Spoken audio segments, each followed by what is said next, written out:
A miracle begins. The late afternoon sun cast long shadows across the manicured lawn of 1247 Maple Street, where the American dream had once bloomed as perfectly as Margaret Henderson's prize-winning roses. Now, as Rebecca Martinez adjusted the garden hose in her weathered hands, she couldn't help but notice how the dream had withered, leaving behind only the hollow shell of what used to be. "Higher, Miss Rebecca, make it go higher," 7-year-old Tommy shouted from where he sat cross-legged on the grass, his younger brother Jake giggling beside him as the cool spray misted over their sun-warmed faces. Their laughter echoed across the yard, a sound that had become increasingly rare in the Henderson household. Rebecca forced a smile, the kind she'd perfected over her 15 years of domestic work in this affluent suburb of Denver. She adjusted the spray nozzle, sending an arc of water dancing through the air, catching the golden light and creating tiny rainbows that lasted mere seconds before dissolving into memory. "Like this, mijo," she called out, using the Spanish endearment that had slipped out naturally. The boys didn't mind. They'd grown up with her gentle accent weaving through their daily routines, her voice as familiar as their own mothers once had been. From the porch, Richard Henderson watched the scene unfold, his expensive suit wrinkled from another 14-hour day at the law firm. His tie hung loose around his neck, and his once proud shoulders sagged under the weight of responsibilities he'd never imagined carrying alone. The irony wasn't lost on him. He spent his days fighting for justice in custody battles, yet he couldn't seem to win the most important battle in his own life. It had been 8 months since Sarah left. 8 months since she'd looked him in the eye over their marble kitchen island and said the words that shattered their 18-year marriage. "I can't pretend anymore, Richard. I haven't loved you in years." The divorce papers had been signed 3 months ago, but Sarah's absence still echoed through every room of their colonial home. Her favorite coffee mug still sat in the cabinet, untouched. Her perfume lingered faintly in his bedroom. The boys still asked when Mommy was coming home, and Richard still didn't know how to answer. "Daddy, come play with us," Tommy called out, water dripping from his sandy hair. "Miss Rebecca is making magic rainbows." Richard loosened his tie further and walked across the lawn, his leather shoes sinking slightly into the soft earth that Rebecca had watered earlier that morning. She'd been doing double duty since Sarah left, not just cleaning and organizing, but becoming the mother figure the boys desperately needed. He'd tried to give her a raise, but she'd refused, saying the boys were like family to her. Family. The word stung now, hollow and broken. "I see those rainbows," Richard said, kneeling beside his sons. "Pretty spectacular magic, Miss Rebecca." Rebecca's smile faltered for just a moment, and Richard caught the sadness that flickered behind her kind brown eyes. She was thinking about her own family, he realized, her daughter Maria back in El Salvador, whom she hadn't seen in 3 years. Rebecca sent most of her wages home to support Maria's education and her aging parents, sacrificing her own happiness for theirs. It was a sacrifice Richard was only beginning to understand. "Papa used to make rainbows for me when I was little," Rebecca said softly, adjusting the spray again. "He said they were God's way of promising better days ahead." "Are better days coming for us, Miss Rebecca?" Jake asked, his 6-year-old wisdom cutting straight to the heart of things the way children's questions always did. Rebecca glanced at Richard, and he saw his own uncertainty reflected in her expression. "How do you promise hope to children when you're not sure you believe in it yourself?" "I think so, Pequeno," she whispered. "I think miracles can happen when we least expect them." Richard wanted to believe her, wanted to believe in miracles and better days and the possibility that his family, what remained of it, could be whole again. But sitting there in his expensive suit, watching his hired help provide more comfort to his children than he knew how to give, he felt the crushing weight of his failures as a husband and father. The water continued to arc through the air, and for a moment, time seemed suspended in that golden hour before sunset. Tommy and Jake shrieked with delight as Rebecca playfully turned the hose toward them, soaking their clothes and filling the air with their infectious laughter. Even Richard found himself smiling, really smiling, for the first time in weeks. But as the sun began to sink lower in the sky, reality crept back in like shadows stretching across the lawn. Richard's phone buzzed with another work email, another crisis that demanded his attention. The boys would need dinner, baths, bedtime stories, all the routine tasks that Sarah had once managed with effortless grace. "I should get dinner started," Rebecca said, as if reading his thoughts. She began coiling the hose, her movements efficient but gentle. The boys like spaghetti on Fridays. Rebecca, wait, Richard called out as she started toward the house. I need to talk to you about something. She paused, her hand on the back door handle, and Richard saw the wariness creep into her posture. In her line of work, conversations that began this way rarely ended well. Richard looked at his sons, still sitting on the wet grass, their clothes clinging to their small frames. Tommy was trying to catch water droplets on his tongue, while Jake had found a small puddle to splash in. They looked so young, so innocent, so utterly dependent on the adults in their lives to keep them safe and loved. The partnership meeting is next Thursday, Richard began, his voice carefully controlled. If it goes well, if I make senior partner, everything will change. More money, more security, but also more hours. Much more hours. Rebecca nodded, understanding immediately. She'd worked for enough ambitious lawyers to know what partnership meant.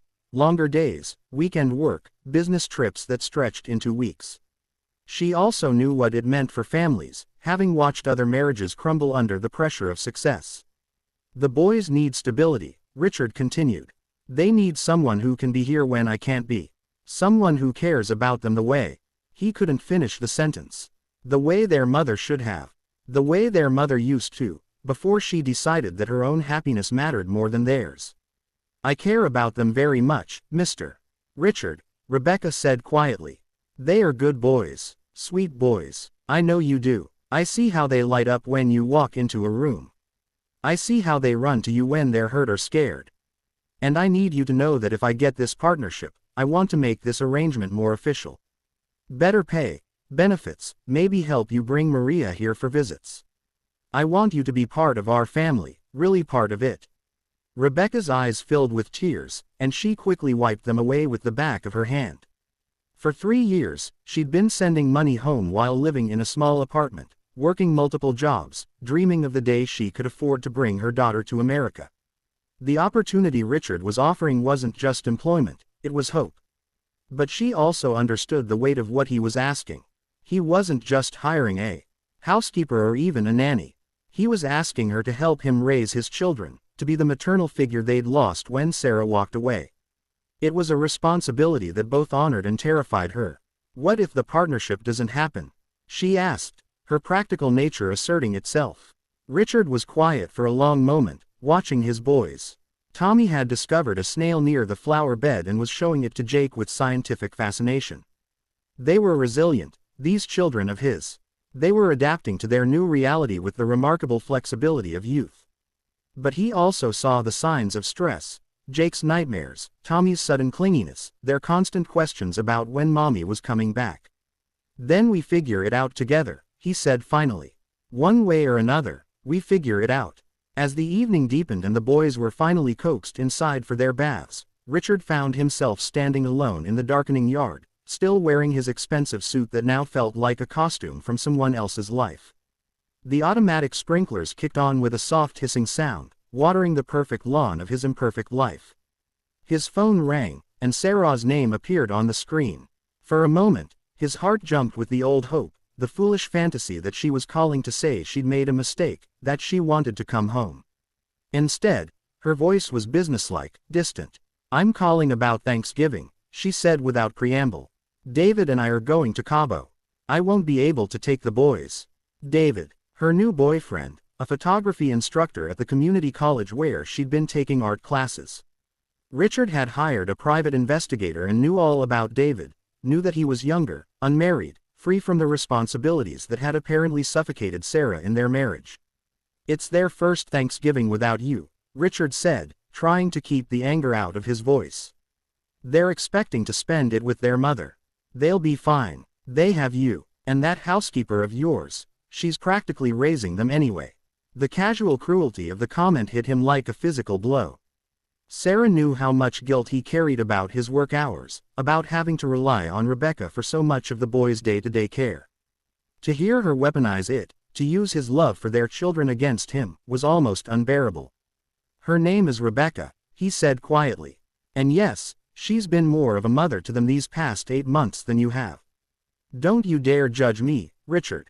I gave 18 years of my life to that marriage, to those children. I'm entitled to some happiness. And what about their happiness? What about Tommy asking me why mommy doesn't love him anymore? What about Jake crying himself to sleep because he thinks he did something wrong? There was silence on the other end of the line, and for a moment Richard thought she might show some remorse, some sign that the woman he'd fallen in love with in law school was still there beneath the selfishness and resentment. I'll send Christmas presents, she said finally, and hung up. Richard stood there holding his phone, feeling like he'd been hollowed out with a spoon. Through the kitchen window, he could see Rebecca helping the boys with their homework at the dining table, Tommy's tongue poking out in concentration while Jake practiced his letters with determined focus. The scene was so normal, so peaceful, that it almost broke his heart.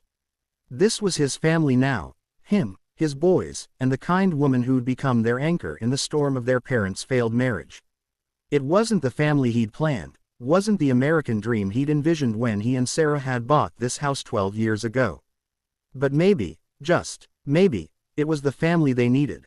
The partnership meeting arrived the following Thursday with all the ceremony and anxiety Richard had expected. The conference room at Blackwood, Sterling and Associates, was filled with the scent of leather and ambition, mahogany gleaming under carefully positioned lights. Richard's presentation was flawless. He'd rehearsed every word, every inflection, every pause. His billable hours were impressive, his client retention rate excellent, his reputation in the community solid. But as he sat across from the three senior partners, he realized that success in law, like success in marriage, wasn't just about doing everything right. It was about timing, luck, and forces beyond your control. "Richard, your work has been exceptional," James Blackwood began, his silver hair perfectly styled, his manner as polished as his cufflinks. "Your dedication to this firm is unquestionable." Richard felt his stomach tighten. In his experience, sentences that began with praise rarely ended well. "However, we've decided to postpone any new partnerships for this fiscal year. The market downturn has affected our clients, and we need to be conservative about our expansion." The words hit him like a physical blow, though he kept his expression neutral. 18 years of 14-hour days, missed school plays, rushed family dinners, and abbreviated bedtime stories, all for a partnership that was now dissolving like smoke. "We hope you'll understand," Margaret Sterling added, her voice professionally sympathetic. "This isn't a reflection of your capabilities. It's simply a matter of timing." Timing. Richard almost laughed at the irony. His whole life seemed to be about bad timing. Marrying Sarah when they were too young to know themselves, having children when his career was just taking off, Sarah leaving just when he was finally in a position to provide the stability she'd always wanted. He drove home in a daze, past the perfectly maintained lawns and gleaming SUVs of his suburban paradise. Children played in driveways while their mothers chatted over fence lines, the picture of domestic harmony that had once been his reality. Now it felt like watching life through a window, beautiful but untouchable. Rebecca was waiting when he walked through the front door, her face anxious with anticipation. The boys were at their after-school program, giving them privacy for the conversation they both knew was coming. "It didn't happen," he said simply, loosening the tie that felt like a noose around his neck. "No partnership." Rebecca's face fell, not for herself but for him. She'd seen how much hope he'd invested in this opportunity, how he'd convinced himself that professional success could somehow compensate for personal failure. "I'm sorry, Mr. Richard," she said quietly. "I know how much it meant to you." Richard slumped into his leather recliner, the chair that had once been his refuge after long days but now felt like a symbol of his isolation. The house was immaculate around them. Rebecca's work was always flawless, but it felt hollow, like a museum display of someone else's life. "I don't know what to do," he admitted, the words coming out like a confession. "I can't give you the raise you deserve. I can't help you bring Maria here. I can't even promise that I'll be able to keep you on full-time if the firm starts cutting costs." Rebecca sat down across from him, her hands folded in her lap. She was wearing the blue uniform dress she'd worn for years, but there was a dignity in her posture that had nothing to do with money or status. "Mr. Richard, can I tell you something?" He nodded, not trusting his voice. "When I came to this country, I had nothing but hope and fear. Hope that I could make a better life for Maria, fear that I would fail her like her father did. I worked in factories, cleaned office buildings at night, slept in rooms with 6 other women. But I never gave up because I had something to fight for." She paused, looking toward the family photos that still included Sarah, frozen moments of happiness from before the cracks began to show. "You have something to fight for too. Those boys upstairs, they need their father. Not the successful lawyer, not the man who makes partner, just their father. The man who kneels in the wet grass to watch them play. The man who reads them bedtime stories even when he's exhausted. The man who loves them enough to worry about their happiness more than his own." Richard felt tears burning behind his eyes, emotions he'd been suppressing for months finally breaking through his carefully maintained control. "But I'm failing them," he whispered. "I work too much, I don't know how to help them deal with their mother leaving, I can't even afford to keep the one person who's been holding this family together." Rebecca leaned forward, her brown eyes intense with conviction. "You are not failing them. You are learning. There is a difference." She stood up, smoothing down her dress with unconscious grace. "I have some savings, enough to help for a few months while you figure things out. Maria is smart. She can wait a little longer for her chance to come here. But Tommy and Jake, they cannot wait for you to forgive yourself and start living again." That evening, as Richard helped with homework and supervised bath time, he found himself really looking at his sons for the first time in weeks. Tommy was developing Sarah's expressive eyes but had Richard's stubborn chin. Jake had his mother's gentle nature but his father's analytical mind. They were remarkable children, resilient and loving despite everything they'd been through. During their bedtime routine, Tommy looked up from his pillow and asked the question Richard had been dreading. "Daddy, is Miss Rebecca going to leave too?" The innocent inquiry hit him like a punch to the chest. Of course the boys were worried about abandonment. They'd already lost their mother, and now their security was threatened again. "No, son," Richard said, surprising himself with the certainty in his voice. "Miss Rebecca isn't going anywhere. We're family now, all of us together. Even though Mommy doesn't love us anymore." Jake whispered from his bed across the room. Richard sat down between their beds, feeling the weight of responsibility settle on his shoulders like a familiar coat. These boys needed truth, not false comfort, but they also needed hope. "Your mother loves you very much," he said carefully. "Sometimes grown-ups make choices that hurt the people they love. It doesn't mean you did anything wrong, and it doesn't mean you're not lovable. It means she's struggling with her own problems." "Do you have problems too, Daddy?" Tommy asked, his child's intuition cutting through adult pretense. "Yes, I do," Richard admitted. "But my biggest problem was forgetting what's really important. Work isn't more important than you. Money isn't more important than you. Being successful isn't more important than being your father." Over the following weeks, Richard began making changes. He turned down cases that would require extensive travel. He delegated more responsibility to junior associates. He started leaving the office at 5 o'clock, enduring the disapproving looks from colleagues who equated long hours with dedication. The financial pressure was real. Without the partnership, his income remained static while his responsibilities had increased. But Rebecca had been true to her word, refusing any reduction in her care for the boys while quietly helping with household expenses from her own modest savings. One Saturday morning in November, Richard woke to the sound of laughter echoing from the backyard. He looked out his bedroom window to see Rebecca teaching the boys to play soccer, her uniform dress replaced by jeans and a sweater, her usually pinned back hair flowing freely around her shoulders.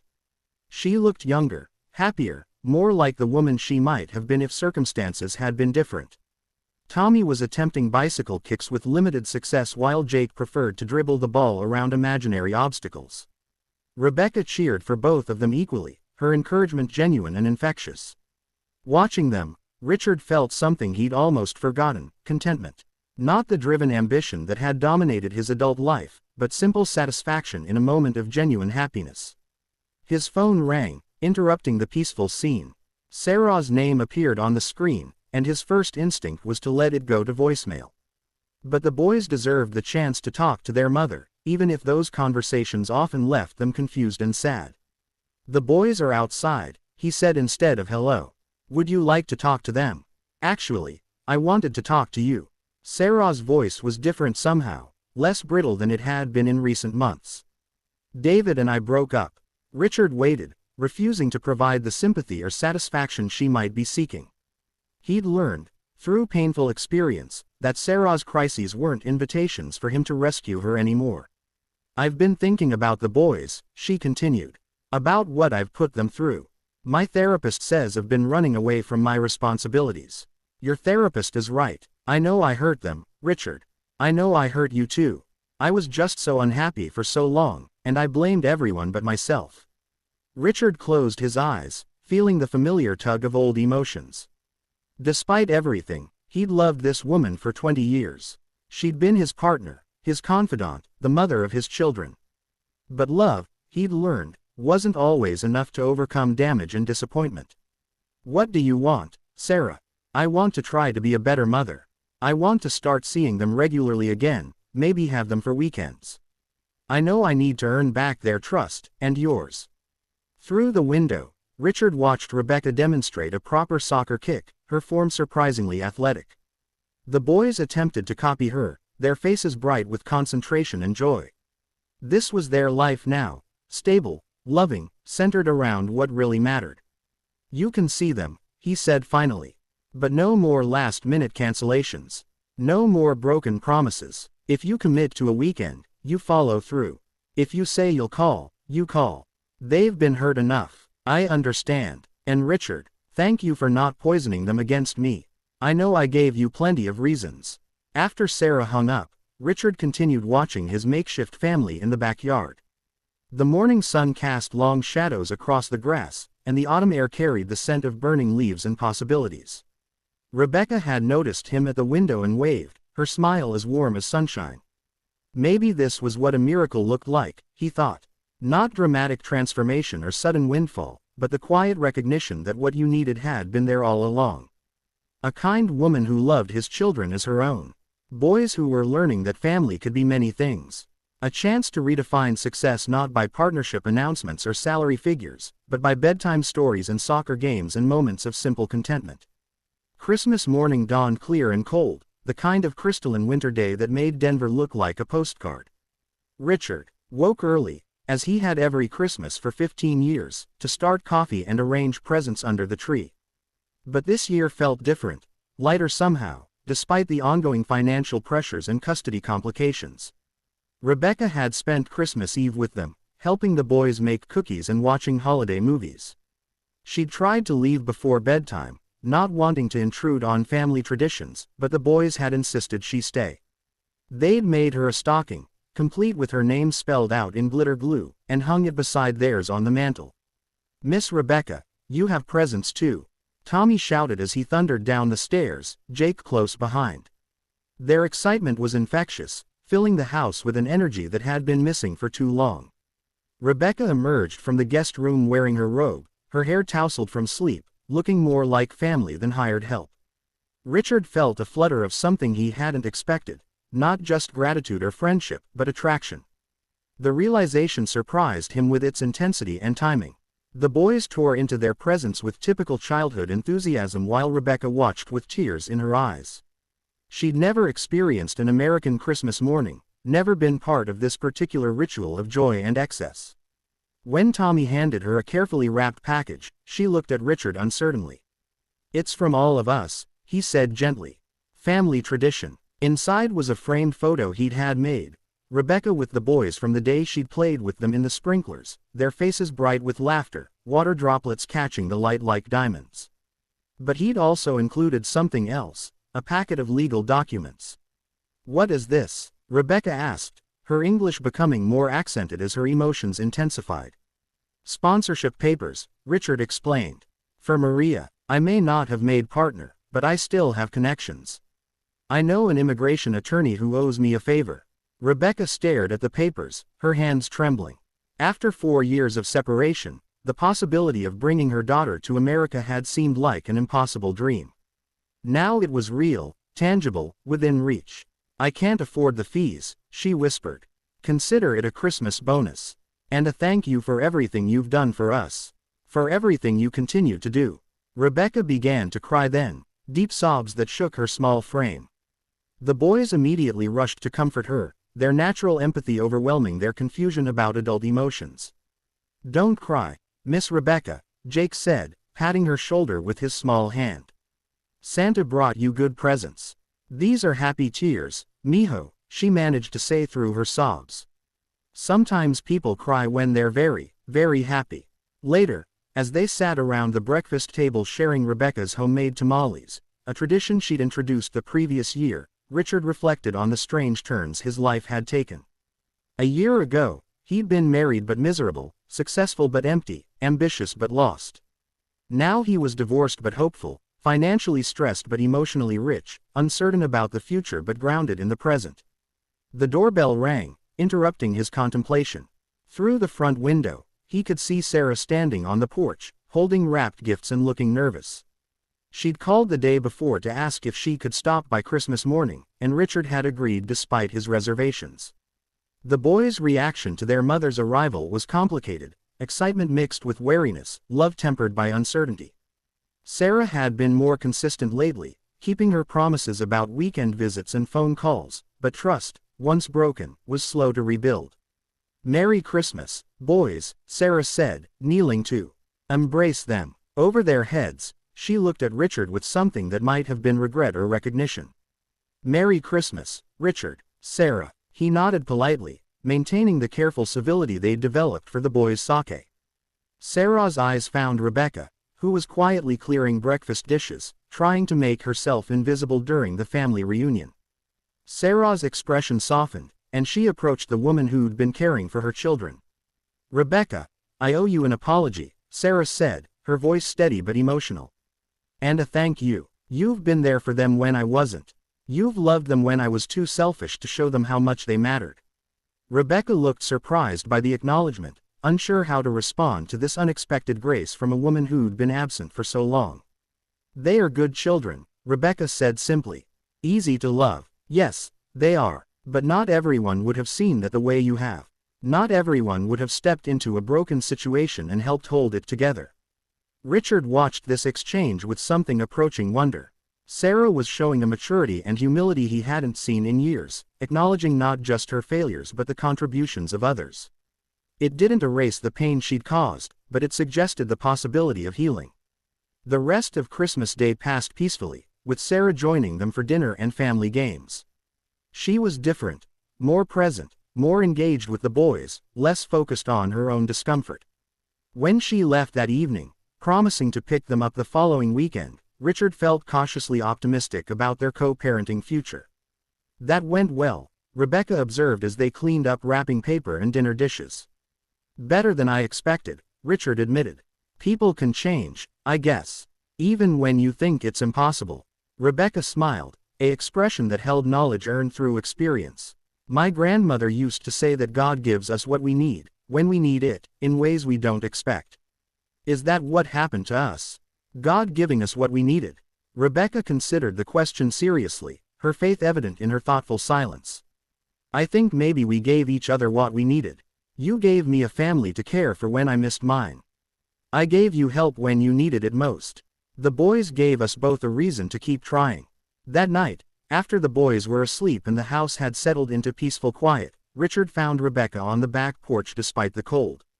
She was wrapped in one of his old sweaters, looking up at the star-filled sky with the same expression of wonder she'd worn while opening her Christmas presents. "Thinking about Maria?" he asked, settling into the chair beside her. "Always," she said softly. "But tonight I'm thinking about miracles. How they don't always look like we expect them to." Richard followed her gaze upward, seeing the familiar constellations that had watched over his life through all its changes.